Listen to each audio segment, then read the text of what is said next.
the poor will always be amongst us, because it starts up here.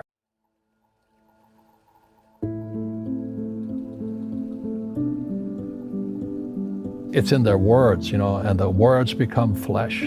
Poor people say, I can't afford it, I can't do that, I don't have time. Because it's an escape.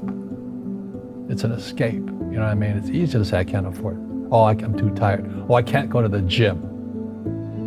When you could go to the gym, but no, I can't. How can I afford it? How can I do that?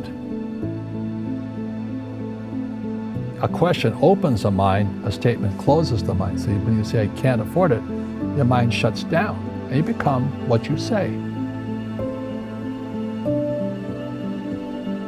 And so the people right now who are sitting at home, who are struggling financially or worried about money or unhappy, they may be making a lot of money, but unhappy with what they're doing, it was probably taught to you. Your superego was taught, get a job, work hard, or you'll never be rich, or the rich are evil. Or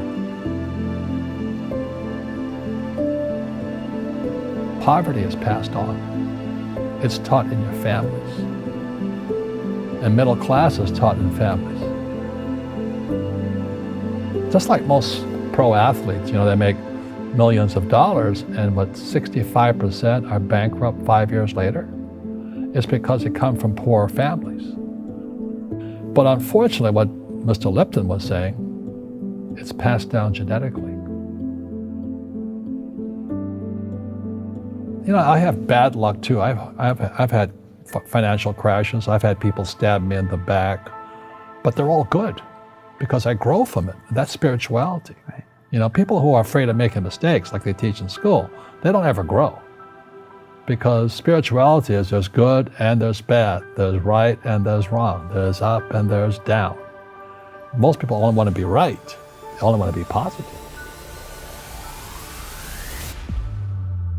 And the average person, the reason they're poor is they haven't failed.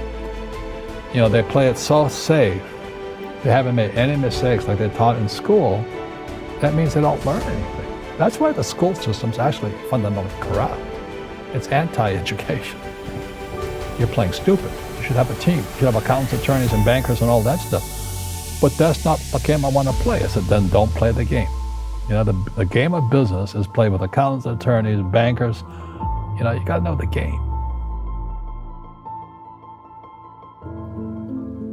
Einstein said, imagination is more important than knowledge, but knowledge empowers imagination. And what most people lack is real business knowledge, like accounting, like debt, like taxes. You got to know that stuff, but they don't teach it in school to anybody. You see, most teachers in school, they're out of ethics. They teach subjects they themselves don't practice.